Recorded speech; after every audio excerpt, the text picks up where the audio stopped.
and it's going to get thrown apart. This is what I find interesting. It's like people are such huge fans of the sport, and they love to like debate over the minutia. But the thing is, I can see his point of view as a promoter saying, "Hey, we want to keep this guy," but I can see your point of view as a fighter saying, "I got to go." So to me, it makes sense that they disagree on it and the lawyers work it out. But all over the internet, people take one side or the other. Eh, man? You notice that? Yeah, you know, that comes with everyday life, right? When you're in the spotlight and people know who you are, no matter what you do, somebody's going to have to say something about it, whether if it's good or if it's bad, right? Yeah. Jonathan has no idea what you're talking about because he's not in the spotlight. That's right. I know what time it is. You know what it is? I purposely stay out of the spotlight because I don't want to have that celebrity stabber. Right. So that's like Robin does because he's such a giant celebrity in Canada. Oh yeah. There we go. We're done with that. So hey Ryan. What's happening? So what about there was talk about something going on with your brother. Apparently, like the talk on the web was that Mark Pavlich had called your brother's boss and, you know, kind of retaliated and kind of wasn't happy about what was going on. And so someone said something like he had called your brother's boss and tried to get him fired. Yeah, last week he denied it. You know, like Edmonton is I've been born and raised here in Edmonton, and the thing about people don't understand, like, we know everybody in this city. With Mark, yeah, he called my brother's supervisor, which we've been very good friends with for the past 10, 15 years. You know, and I recall Mark saying, "Oh, he's good friends with the owner, Pat, of this business." Well, you know, Mark didn't even meet Pat. He only met Pat probably, I think it was maybe a month ago before they did their windows. But, you know, like, so he called my brother, our friend, and said, "Hey," because my brother started up a Facebook group about boycott the MFC, right? Because, I don't know, my brother takes things a little personally when it comes down to stuff like that. So families Mark like that. shooted a text message to our friend at my brother's work and said, "Do something about this." Okay. That's not so bad. Hear him, right?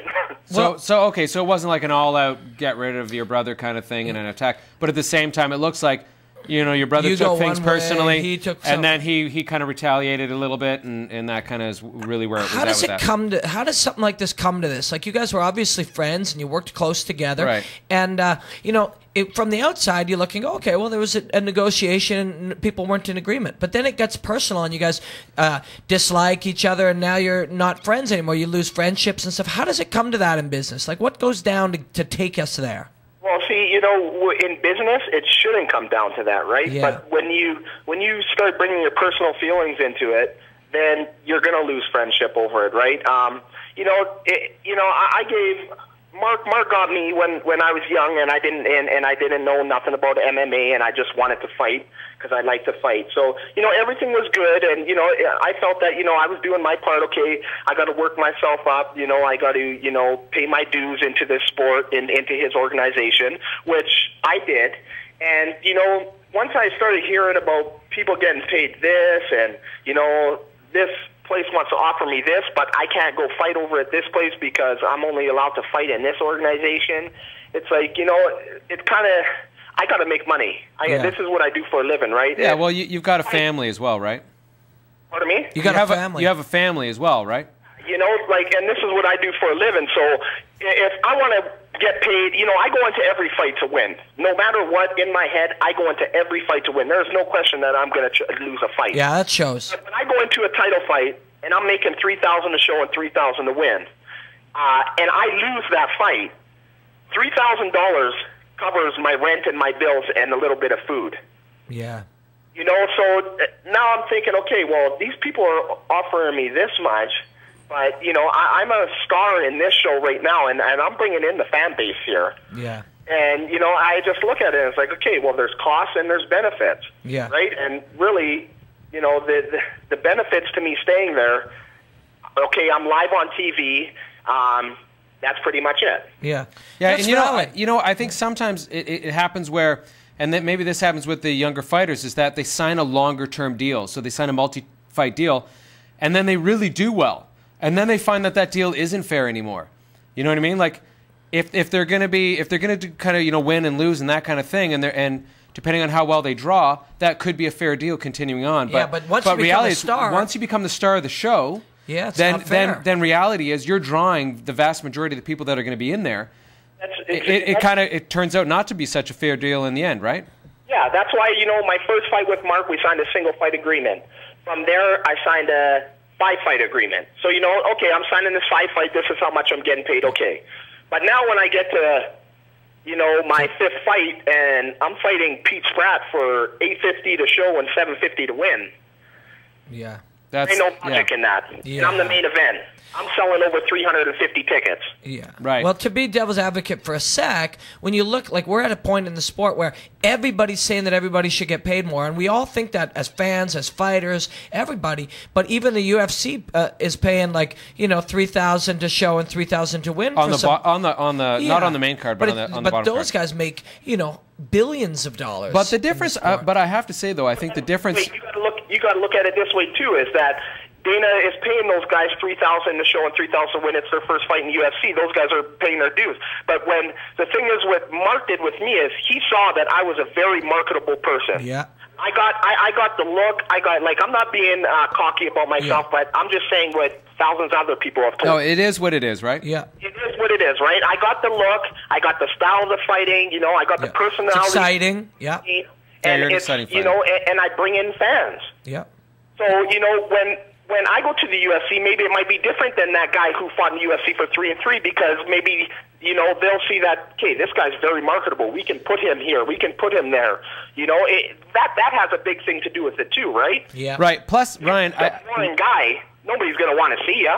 Yeah. Right. I think also, Ryan, the one note with the UFC is that even if you're in the bottom card, the exposure that you get U.S. nationally, I mean, you're much more able to pick up sponsors and that kind of stuff. Even being not on the main card, but even just the lower card, you're still going to have much more exposure being in the UFC. Yeah, make money off than other t-shirts. organizations. Yeah. For sure. I mean, if you got your own clothing line, so you're going to make some money from that.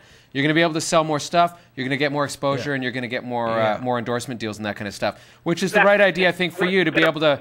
The fighting championships compared to the UFC, and there's really no comparison there. Right, but even still, I think you got the right idea. You want to fight in Montreal. You want to fight in Edmonton. Yeah. You want to fight elsewhere in Canada, and I think you should figure out a way to get down to the U.S. and fight down there too, and train down there. It's a good idea. Broaden out your prospects, and I think for such an athletic guy. Yeah. You've got a lot of talent, and now you've got an opportunity. Exciting. Yeah, for sure. You've got a very exciting fighter. You've got a lot of opportunity to be able to do something with that. Let me just draw it back one last thing on the controversy with the MFC, and that is there was some notes somewhere around when sponsors were contacting you, like there was one clothing sponsor that had contacted you, or not necessarily contacted you, but contacted perhaps your manager, which would have been Mark at the time, to sponsor you. There was some suggestion that that sponsor was directed to sponsor the MFC show rather than you directly. So what happened there? Do you know? Yeah, see, with me, I got a lot of friends out here that helped me out because, I fought for Mark, and he got me one sponsor my whole career, which was Gamma O, which was my last fight. But see, I got a lot of friends that, that they go out and they send emails to people and, just to try to help me out because they know what I'm doing and they know the hard work and dedication I put in to get into a fight, right? So, my friend sent off Kimura Wear, which is represented by Jeff, who's the owner, a message. And Jeff sent him back a message saying, yeah, I've been trying to contact Ryan Ford, but I talked to his manager, and his manager just keeps pushing us away and telling us to sponsor his show.